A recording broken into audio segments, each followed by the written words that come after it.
Hey everyone, welcome back to the 𝐬𝐮𝐬𝐿 podcast. I'm Eric, your host, and we have another fabulous episode in store for you tonight. Tonight we're going to talk about why it's so important to be licensed, or if you're a homeowner, why it's important to choose a licensed company. So stay tuned. We have a repeat guest on, 𝐸𝐿𝐵𝐿, owner of JD Pool Clean out in Port St. Lucie, Florida. I have him on again tonight. We're going to talk about all that and so much more. So stay tuned for another exciting episode. So I'm excited to have back our first repeat guest on the show, 𝐸𝐿𝐵𝐿 from Port St. Lucie. How you doing today, Joel? Good man. How about yourself? Doing good, man. I want to say before we get into any of this, I'm really excited. You passed your exams. I couldn't be more happy for you. I know it's been a tough road, so why don't you talk about a few difficulties you found along your journey? Well, I think part of the I'm 33. I haven't been in school since I was 18. High school, probably. Sometimes you kind of forget, study habits you had when you were younger. I think I have so much going on too. It was really tough to sit down and devote a lot of time to studying, which is really required because there's so much information to take in. Mm-hmm. So really, running a business and, like I said, trying to be like a father and a husband and having employees, having customers call you, worrying about your company's financials. You got a lot of things in your mind besides just taking a test. So Sure. there's a lot of information to cover. There's not just it's not just lien law. It's not just different types of bonds and who has what kind of repercussions you're going to have if you do unlicensed work. There's so many different sections to each book and different things you have to know that you may never ever run into or use, but the state wants to know that you know how to find the answer and that you can look it up and you can have a reference. So there's a lot of information that has to be covered, and it's in no particular order. So it was tough in the beginning to sort of cover all that and be comfortable with everything, and then you took the test, so you know how tough it can be. Yeah, I don't think what a lot of people understand. I mean, for each, because you have two sides, you got a business side and you have a trade side. Each side has about, I don't know, 1.5 feet, 2 foot tall amount of books, that you have to pull these questions and answers from, and it's impossible to learn everything, and there's no guideline for what questions they're going to ask you. So you need to know where to source those answers so you can pass the test, and it's not as easy as everyone thinks it is. It's a lot more difficult than what it is. Right, and I think really the big part is, I think, just going through the sections and highlighting everything and sort of not trying to retain what's there, but kind of remember where certain things are. So you have to go back and find them again. You know where you're looking for the answer. So, I mean, Rob Estelle could probably touch more on that, I'm sure. But for me, really, it was just tough to get back in the groove of studying and devoting all the time to studying every day. That was a big challenge for me. There's other challenges along the way, too.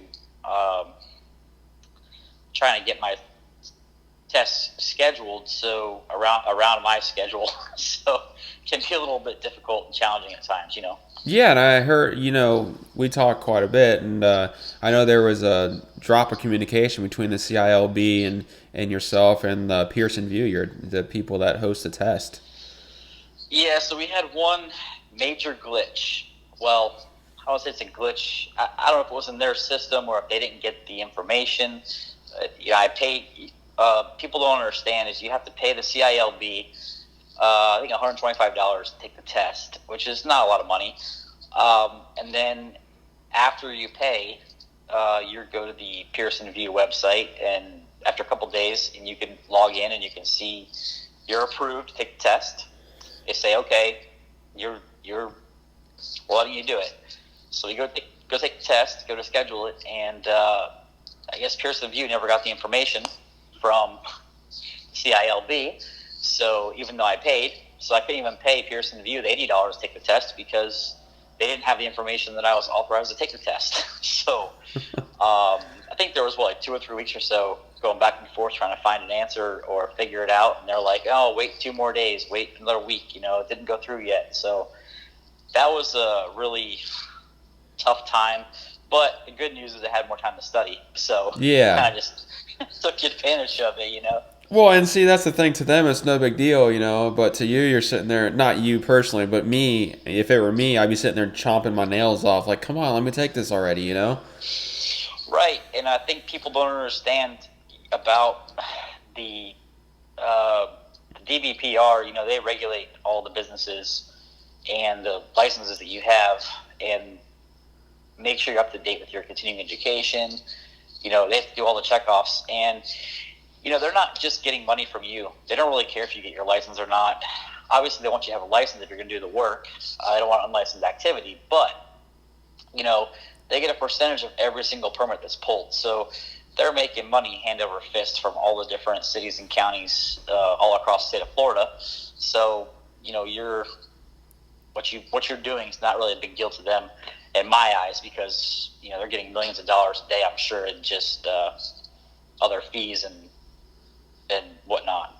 But the funny thing is, you think that they'd want to expedite the process so they can get more people, not necessarily more people from the standpoint of, we'll just let anyone get a license, but you think that people that are sitting there waiting to get their license to expedite so they can start pulling those permits and start getting more money in quicker. Yeah, I think you're right about that. I guess I never looked at that side of it, but it's true. I just think that, I think they got enough going on that's kind of like right now waiting for them to process the application. They've only checked off a couple different things, and everything else is kind of waiting. And of course, I'm on the edge of my seat waiting for the application to get approved and be pushed through.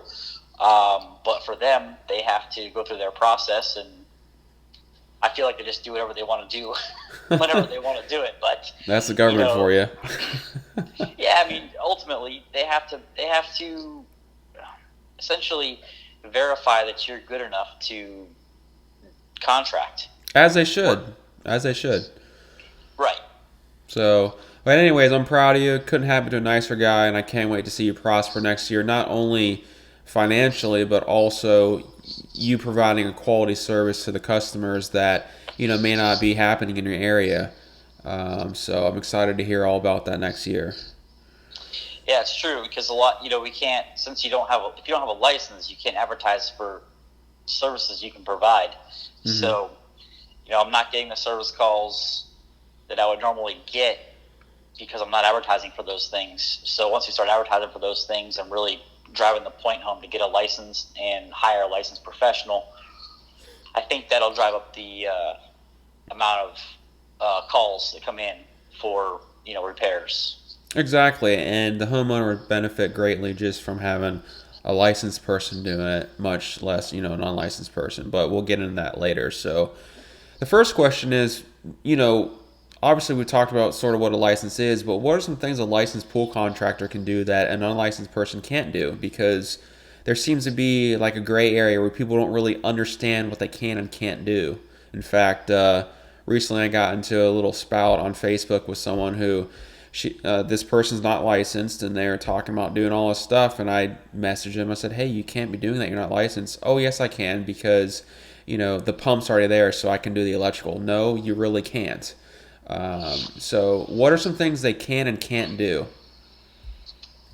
Well, I mean, on the pool side, because this pertains to pool and spa repair, you have a contract. If you have a license, if you can do basically everything except for alter the structure of the pool.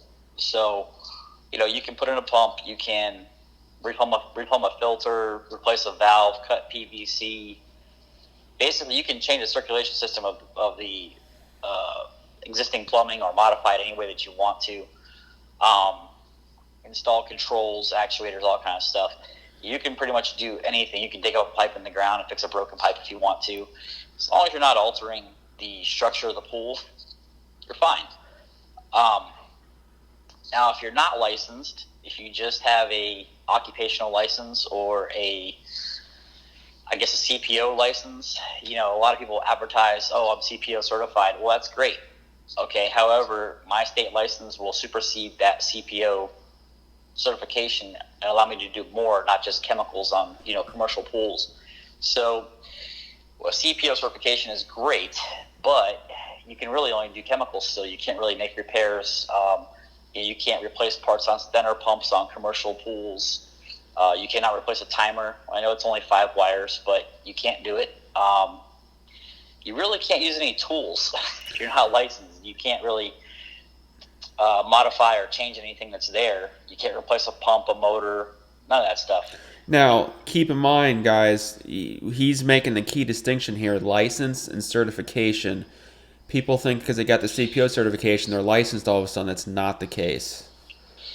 Yeah, CPO is really, from what I understand in the state of Florida, and I'm not degrading the value of that. I'm just saying they advertise CPO certified. People think that's like a thing. It's great that you're CPO certified.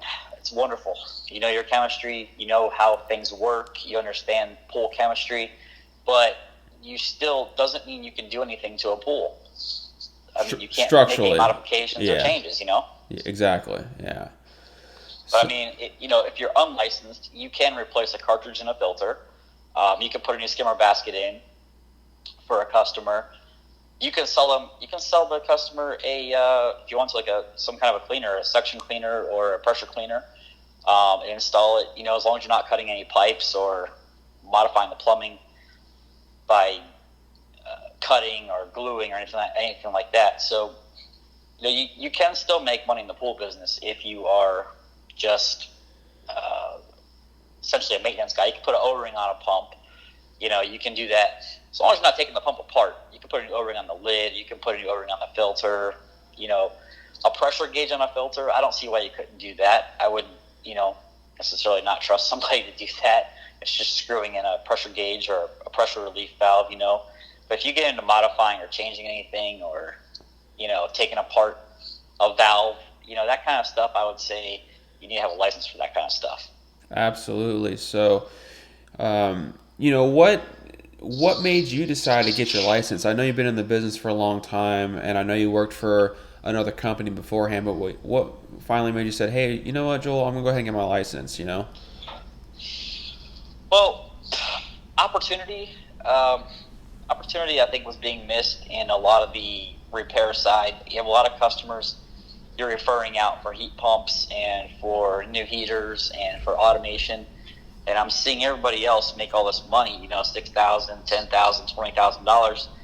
And here I am just putting chemicals in the pool. I felt kind of feel worthless sometimes just doing that aspect and not being able to go out there and do what you know how to do, like you're being held back a little bit. So I really felt like it's time to go to the next level and start really hammering home, people having a license and really moving the direction of the repair side, because I already know how to do most of the stuff. So why not be able to legally do it and better my family and my future? Yeah, and I gotta applaud your discipline too, because I know when you worked for the pool company, you're able to do whatever you wanted because you're under his license. So you're able to put in pumps, you're able to build pools, you're able to modify plumbing and all that. But once you got your own company, it took a serious amount of discipline to not do that stuff, because especially since you knew how to. So, I think that shows what kind of person you are. Yeah, it's definitely tough because you can, then you can do the work, and you have to refer somebody else. They do the job, and you're like, man, why do they do it like that? It looks terrible, or that's just not the best way to do it. So that part about it's tough too. Not be able to go in there and do the work yourself, and see someone else mess it up, or not do it the best way possible for the client. Yeah, and not only that, I mean, I don't know how it is over you're at, but the reason I wanted to get my license was because when I first got started in the business, I referred out, because I was doing the same thing you were. I was always referring out, like, I can't do that. I don't have a license. And, there's a situation where the client wanted a pump and new filter put in. Well, they hired Joe Schmo to come in, which I'm not even sure had a license, to be honest. But they tried poaching the client from me. And I determined at that and the homeowners were nice enough to come out and tell me and that they're sticking with me because they like my service. But it was at that very moment I'm like, I have to get my license to eliminate people being poached from me, because that's, I couldn't do that myself, but there are people out there that do that. Well, that's really a great point. I don't think we've ever really talked about, aside from this right now, but that's one of the main reasons why I believe that I really pursued getting my license, because you send out the warranty guy, and he's not a big company. He's just a one-man band, and he's licensed. I mean, in fact, the one guy in my area, he passed the test. His wife did. So he's out there doing the repairs and the warranty work. And in turn saying, okay, your salt's at 3,900. That's really too high. When in reality, it's not. But Nope. The customer's like, oh, is it? Okay, well, if it's too high, then, what do we do? Well, fire your pool guy because he sucks. He's no good. He's terrible. Or, whatever the case is. So, or they say, oh, your stabilizer's only at 50 and it should be at 70. They tell people this stuff, they believe it, and they go with that person, and then you lose the customer. And they could be a great customer who loves you, who just decided, well, this guy came out here, he represents the people who make the equipment, and he's telling licensed. me that they're not doing a good. Yeah, he pretty much just lies to him instead of making a phone call and said, hey man, by the way, 3,900 is too high or 3,600 is too high. If that were the case, and I know you're doing the pool, I see your stickers all over the equipment, just give you a heads up, this is what we're looking for in these pools, so in the future go this direction. And this one particular gentleman, if I want to call him that even, he he didn't do that. He just poached the customers, and the manufacturer, I'm not going to say the name, they know, and they've had talks with this person, and it's really tough when you're doing a great job for the customer, they love you, and someone comes in there and says, something that's not necessarily true, about your service. So that is a big problem. I'm sure not just for me, for other guys too who are in the service business. Yeah, and to play off what you're saying, I mean, because that gentleman, for lack of better words, is licensed, the homeowner automatically thinks, oh, he's a smarter individual, or he has more weight and more knowledge than JD Pool Cleaner, Chlorine King has, so I'm going to listen to him. Whereas he's just being shady and not doing things the correct way, and doing a service. He's doing a disservice to the clients to benefit himself. Right. I think that's why it's so important for a licensed person who does a lot of repairs and a lot of installations and has clients to be able to do the warranty work for their clients on the equipment that they have, not having to call the factory or call a third party out there. Plenty of guys in my area are like, need help? I'll help you. Well, guess what? It's too late. I'm getting a license now, so I don't need your help anymore. But it's a tough thing, though. You go to someone's house and everything's great. Next thing you know, they're firing you because of XYZ contractor comes out there, and like I said, this guy passed the test. His wife did because he couldn't. So there's really no validity to his being there, in my opinion.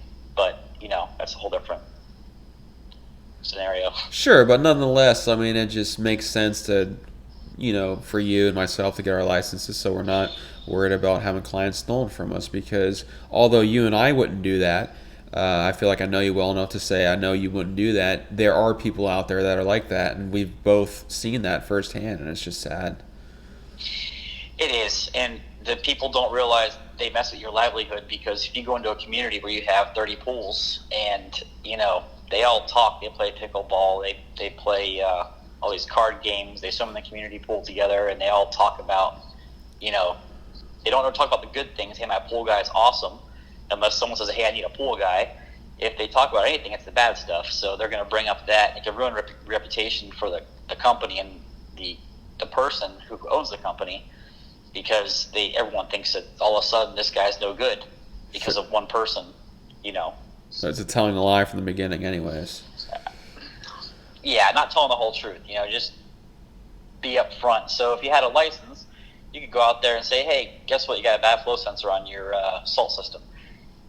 You Yep. can test it. You can give them a price. You can do it right then and there, and then file paperwork for the warranty claim, and you can get paid for your time for being there plus your service. So I think it's a way to be more productive and make, I think, better money. And not only that, just freedom.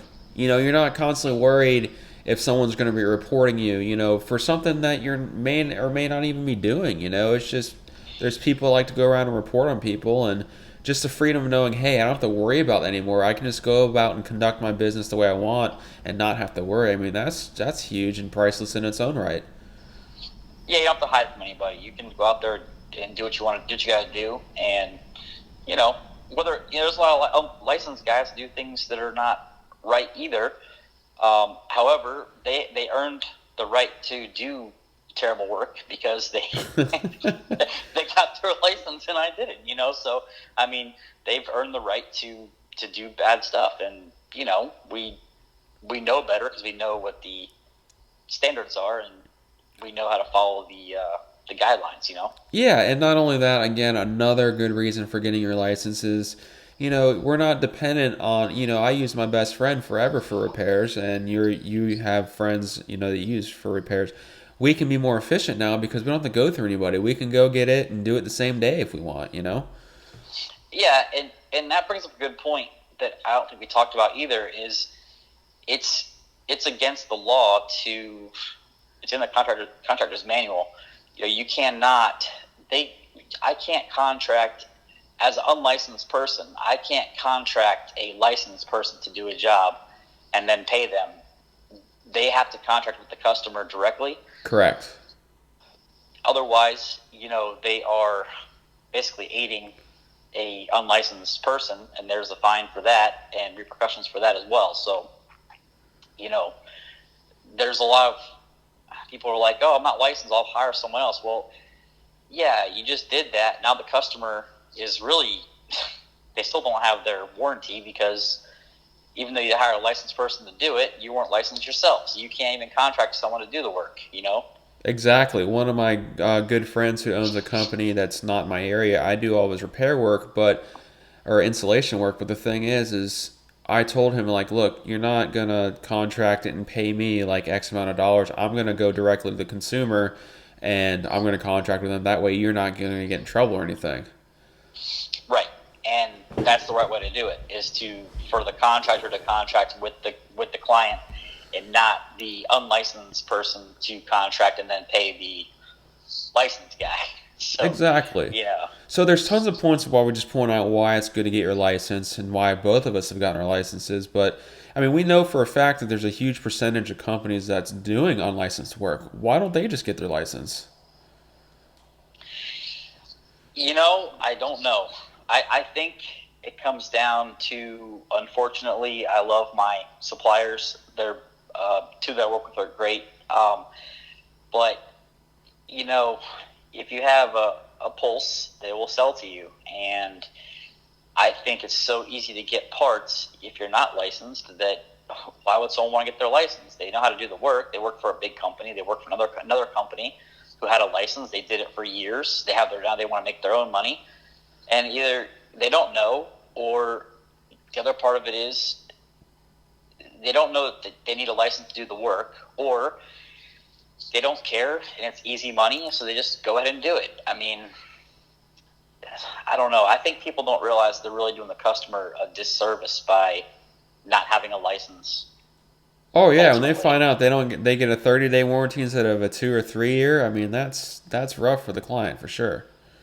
Yeah, because I could be an unlicensed guy and go buy a let's say IntelliFlow has a 3-year warranty if it's put in by a licensed contractor, and they'll get the 3-year warranty if I put it in. I'm licensed. If I'm not licensed, they have a 60-day warranty from Pentair.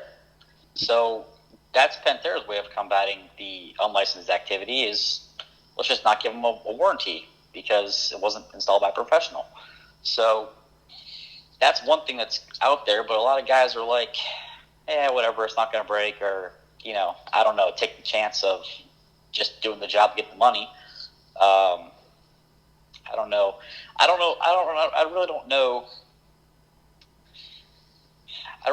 why these guys don't get licensed. I think they're intimidated by it or scared by it. Maybe. I mean, I think the it is a cost. little. I think the cost might have something to do with it because I mean I don't know about you, but I mean my license cost me several $1,000s. Yeah, piece by piece, a couple $100 here, a couple $100 there. A course here, a course there. Books. Taking the books, the taking the actual test, the time out of your day to study and to go take your test. I think it's intimidating by people because they don't realize how easy it is. I'm not saying it's a cakewalk. I'm just saying really taking the test and getting the license is the easy part. I think getting the application in and filled out properly is just as important and probably just as arduous if you do it on your own. I decided to hire somebody to do it, and I think you might have too. Yes. I think people don't want to deal with all that. I think they think, well, you know what? I can just go buy the salt system. I can tie it into the time clock and cut the plumbing. Take me an hour to put it in at the most. And doesn't matter if it's put in right or wrong. It's going to work when I'm done. So, who cares? But I think it's just the ease of getting the parts. And I think the manufacturers and the supply houses need to regulate who's able to buy certain items from the supply houses, Yeah, we've talked about that several times. I mean, it's ridiculous in a lot of ways how an unlicensed guy can go in there and it'd be very simple, for the supply house to put who is who and who is not licensed or unlicensed in their customer profile. But the bottom line is it'd cut a huge amount of money out of their sales because that happens unfortunately quite a bit.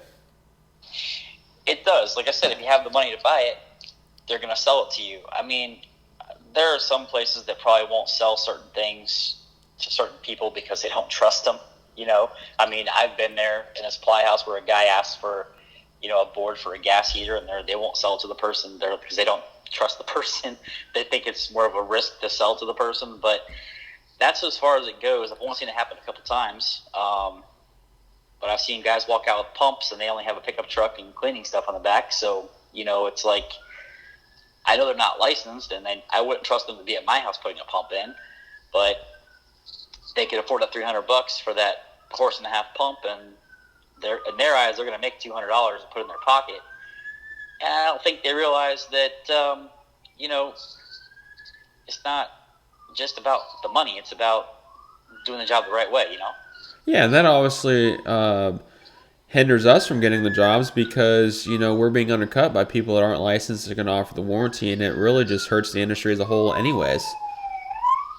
It does. I mean, I got a guy called the other day about a pump, and he wanted to know the cost of putting the pump in, or, for the whole job. And he said his neighbor's going to do it for him. He has a pool company for cheaper, but he wanted to ask me because I did the startup for his neighbor, and the people liked me. They trusted me. So he wanted to give me a shot. But the reality is he's like, you would be like $150 more than this other guy. And I know who the guy is. He's not licensed. He's just a leak detection guy.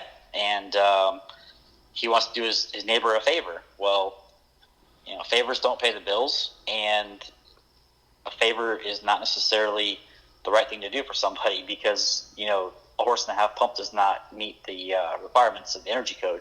So, there's other aspects of it too that people don't think about when they hire somebody, Of course. So, I know we've hinted on already, but what are some benefits that we can give the customer as a licensed professional, whereas an unlicensed person couldn't? I know we've talked about the warranty. What else? Well, I think the warranty is a big thing because people don't understand about the warranties, how they really work. So nothing will really happen until they go to try to get the warranty, and they can't get the warranty. But in the back of their mind, they're thinking, as long as I paid for it, I'll get the warranty. So when you buy a car, if you pay for the warranty, you get it no matter what, But if you don't purchase the equipment from a licensed professional, and have it installed by a licensed professional, you're not going to get the warranty. So that's a big thing for me. Mm-hmm. You know, I guess really peace of mind for the client, knowing that the person in their backyard is supposed to be there.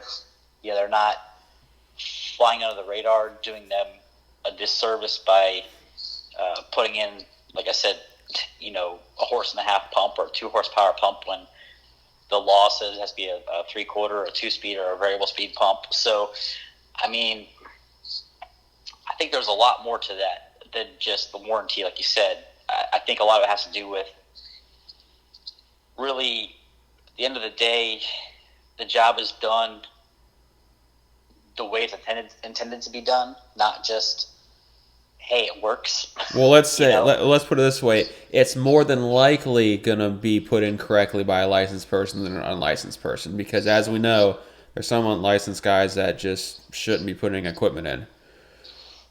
True, exactly. I mean, I see them a lot too, where they have their guys doing the work, and the guys doing the work underneath the licensed person are not as skilled as the person doing the job. So, if their boss who's licensed is not overseeing and regulating things properly through their company, potentially have issues there. But I think really the biggest benefit is really knowing that it's installed, even if it's installed wrong, that person who is installing it or the company installing it is held to a higher standard than a person who's not licensed. So, they want to do a better job, and they want to do it the right way. Even if it's not the right way, they're trying to do it the right way at least, Well, and let's get down to the core of it too. A licensed person is required to have insurance, so that's another huge thing, is that if you hire a licensed person, they're insured, so if something does happen, you're covered. Right, and it's probably an important thing to talk about too, because when I went and renewed my license last year, my occupational license, they didn't ask for any kind of insurance or anything like that. You pay the $39, whatever it is, for your renewal once a year, and you're good to go. So when you have a license, you are required to carry a certain amount of liability insurance to be able to do that work. Now, also important to know, my dad is a building official for the city that I live in, Port St. Lucie. You can actually go on the computer and look and see if the person who's licensed has current liability insurance, has their continuing education done. Basically, if they're legit to work. If they're not, the city actually will send out a postcard to your house, remind you several times, get your information in for your liability, get a new policy, pay it up. It's expiring soon. So, or else the city will not issue a permit. If you go into log in to pull a permit for a heat pump or a heater or something that requires a permit, the city will kick back the permit and say you can't even apply for a permit because you don't have insurance. So I don't know other cities have the same exact type of system or not, but I know the city of Port St. Lucie does, and I'm sure others will follow suit or have something similar in place to verify, Exactly. So obviously there's some real good benefits to what we could offer the customer. So really the last question is, what can we do to bring more awareness to the consumer about being licensed and why it's so important? Because not everyone knows that you need to be licensed to put a pump in. Well, I think there's a lot of things you can do. I think the biggest thing really that I want to drive home is really for a customer to, the DVPR website is very easy to navigate, and you go to the main webpage, myFloridaLicense.com, I think it is. Yep. You can, right on the home screen, you can hit verify a license, and you can type in the entity name of the company or the individual doing the work, and you can see right then and there if the person's licensed or not doing the work for you. So I think it's important that when you're at a customer's house talking about really anything, if it comes up for licensure, if you want to bring up to the customer, if you're going to do a repair or something, you can tell them, hey, look, I'm not looking out for you just for your pool stuff. I'm looking out for you in your house, for your roofing, hiring roofing contractor to do a little repair for you on your roof, or your air conditioning replacement or service, electrical contracting. Anybody you hire that needs to have a license, you can tell them. They can go right to the website. They can verify without having to call anybody. They can just go right on their website and look at it. I mean, from your phone, tablet, computer, whatever it is. So I think educating the clients when you're one-on-one with them is probably the best way. We fully intend to send out postcards to all of our clients plus other clients just to raise awareness about having a license and make sure that they're hiring licensed people to do work at their house. That's a good idea. So that way that you're not necessarily saying it from your standpoint. You're saying it as just, hey, I'm trying to look out for you. Anything you do around your house, make sure whoever you're hiring is licensed. Right. And, I mean, if someone's not licensed, they come to your house and do work, I mean, you could probably sue them, but I think if they had a license and you tried to sue them, you might have more grounds. They did something that wasn't right or, not kosher. So from a client standpoint, if you're hiring an unlicensed person you don't know, or you do it and if you have a problem, you're less likely to have the state on your side to help you get through the problem or get through the situation and rectify it if the person is, not licensed.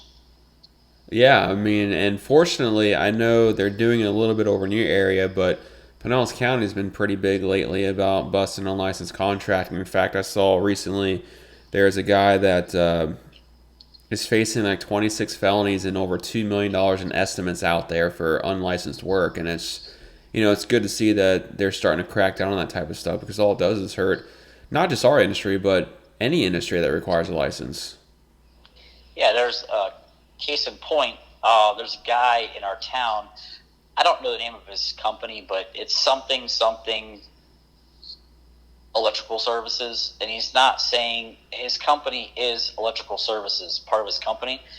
There's no regulation to what you name yourself. I could be called Pool Repair LLC, and I could only do pool maintenance. But the customer's going to think in their mind, okay, well, Pool Repair LLC, that guy must be licensed. I mean, that's his name of his company. Mm-hmm. But you can put that on the side of your car all you want if that's the name you register with sunbiz.org for your business name.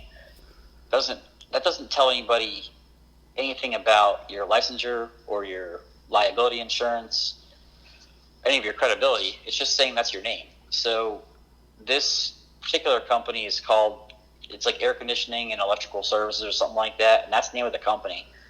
They can't shut the guy down, even though he's not licensed, because he's not advertising for it. That's just his name of his company. So, there are loopholes people will go to do unlicensed work. So I think it's our job as licensed professionals to go out there and say, listen, no matter what service you're hiring, verify before you hire the company you're going to hire. Verify their credentials first. I think that's a great point. So consumers out there that are listening, definitely start verifying who you're hiring around the house, not only us pool guys, but just anybody that you hire to do work. And things you wouldn't think require a license, do, and some things you think would require a license don't, like sprinklers. In our area, you don't need a license to repair a sprinkler in someone's yard. Huh. I mean, I would be kind of scared if I had someone come to my house and do work who was unlicensed, and have a kid in the yard and the sprinkler head pops off, hits the kid in the face. It could happen, but there's no license requirement for a sprinkler repair guy. And then on the flip side, I've had people come out, when I'm explaining putting a new pump, and they're like, I didn't know you need a license for that. Yeah, you do.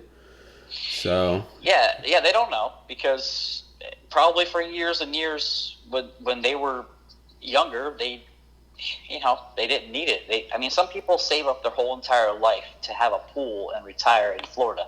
So they come from other states where there was not as many pools, or they don't have pools because they have a season for pools. They close pools down. Ours are open 24/7. year round. So things break more often, and they don't think, does that person need to have a license? Or, I mean, come on. I've hired people in my house before to do things, and I didn't think they have to have a license. Like a pressure cleaning guy doesn't need a license, but I verify that they have insurance, because if something does go wrong, workman's comp's a big thing too.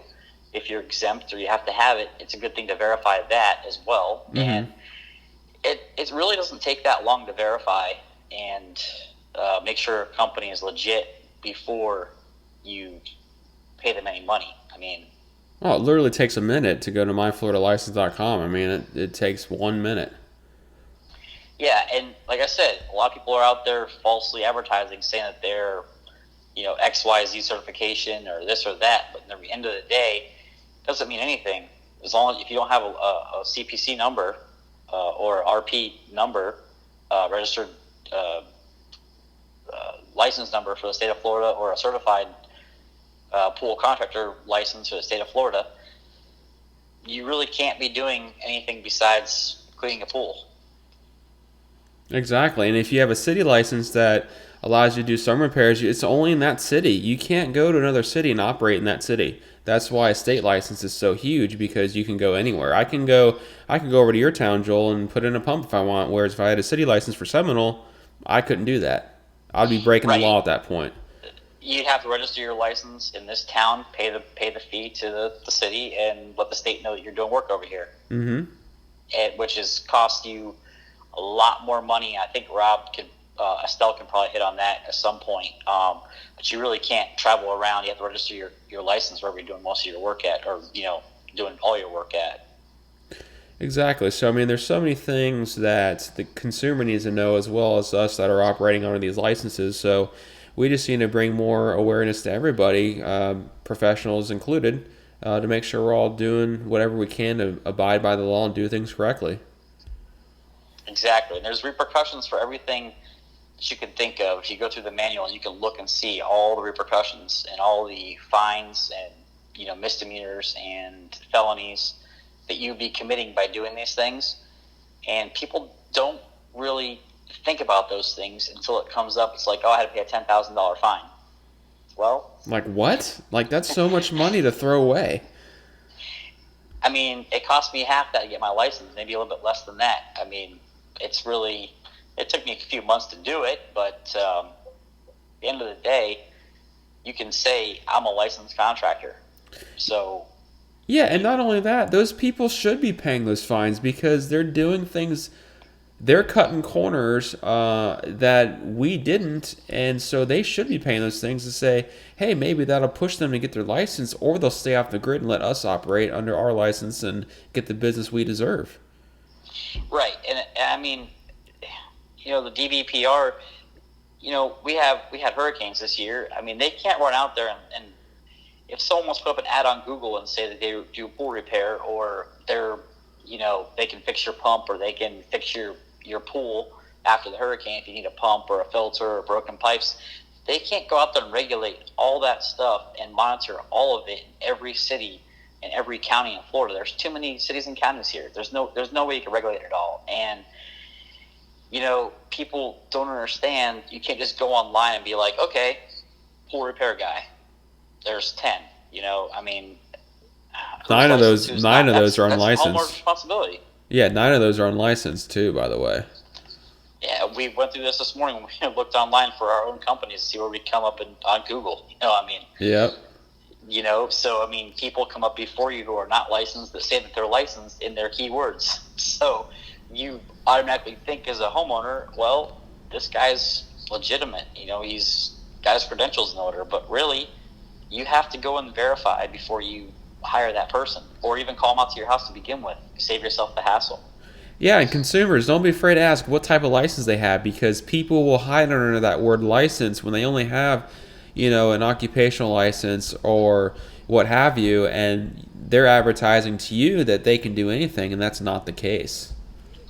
Yep, especially general contractors, they can build a pool, but they can't put equipment in, do the plumbing for the pool. They can only put the pool in, the structural stuff for the pool. So, you think, oh, he's Mr. Important over here, but in the end of the day, they really can't be touching the most important part, which is the circulation part, which is good. But a lot of them will do it anyways, just hire someone else to do it for them. So, I mean, you gotta be careful and do your due diligence. Just like buying a major piece of, a house or a car or anything that's going to be expensive and cost you a lot of money. You do your research and find out, is this going to be a good experience or bad experience based on the company and their track record. So, I mean, it's customer's responsibility to do their homework first. Exactly, and that's a good point too. You're talking about how the GC can put a pool in but can't do the equipment. So, I mean, there's a lot of things that we're able to do at the pool, but there's some things we can't do. For instance, we go to install a heat pump, yeah, we can do that, but we can't run the 50 amp circuit breaker from the garage panel or wherever the main panel is out to the pool equipment. We can't do that, so we have to get an electrician involved. So there's a lot of things that we need to pay attention to as a licensed professional, of stuff that we can't do that's outside of the scope of our license. Yeah, that's a good point, because that's a big thing that we run into a lot here is, there's one big company here. They will put a heat pump in and do electrical wiring and everything. No one's going to stop them because they're pulling permits on every single job and they're passing them, because there's a little checkbox that says, for electric, if it's electric or gas. And if you don't check that off, then there's no permit pulled for that subcontractor. So if you check it off, then it prompts you to pull a permit for the electrical wiring. So as a homeowner, it's really hard to distinguish that type of stuff. But if someone's going to go into your electrical box, your electrical panel box in the house, or even outside your pool equipment, they really should have an electrical license to be doing that work. Or, gas stuff, a gas license to hook up a gas heater. You need to have your 408C installer license to be able to run from the regulator to the pool heater. Exactly. So, there's a lot of points there where we need to make sure, like, I can renovate a pool with my license. I can't build one, though. And that's the same license you're getting, too. So, we got to be careful with what we're doing to make sure we're not violating any laws by operating outside the scope of our license. Right. And that's exactly, you can't be cutting beams off of pools and doing that kind of stuff. You can put tile on, you can do the resurfacing, you can change the drain covers, you can put a new drain in a pool, but you can't, be cutting structural stuff and adding steps and things like that, So there's a lot to it, and I think it's really not necessarily clear to a homeowner when they contract with somebody if they can do the work, because again, if you can pay for it, someone will do the work for you. So exactly, whether or not they're licensed and insured, and if a company says licensed and insured on their truck, pull the number up on the DBPR website, because a lot of them that say that are not. They just say it and you think it, and it's not the case. So yeah, if they say licensed insured on it, look for a CPC or RP number, or maybe even like our city license here is C-whatever. So make sure there's an accompanying number with the licensed and insured part, because if it's just licensed and insured, by law, they need to advertise. If they're advertising their license, they need to have their CPC or RP or city number. So if you see just that, they're probably not really licensed. Yeah, and one thing real quick I just want to touch on about advertising without a license. It was a big discussion the last meeting, the city we went to, about this. If you don't put anything on your truck, if you have just a white truck or a black truck or whatever color it is, if you don't advertise pool repair, you don't need to put anything on your truck. No license number, nothing like that. Mm-hmm. If you say you do pool repair, you need to put the license number on there. Some companies will put on their truck their license from the city, their occupational license number. Obviously, when you put that in the DBPR website and verify it, nothing's going to come up. So that's where it comes to the client to do their due diligence and find out and verify that they have a license to do the work that's at their house.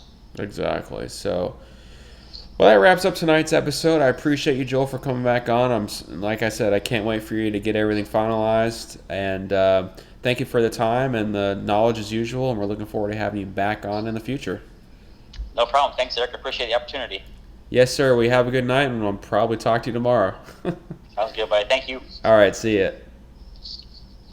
So I hope you guys learned a little bit of insight from Joel and I. We gave several instances why it's so important to be licensed, or if you're a homeowner, why to choose a licensed company. It just really protects everyone involved. From the homeowner standpoint, you don't have to worry about the contractor getting injured and suing them. They're assured that the contractor is going to be licensed and he's going to do quality work. And then also on the flip side, as a company owner, you don't have to worry about getting in trouble with a DPBR or any type of legal repercussions because you're doing unlicensed work.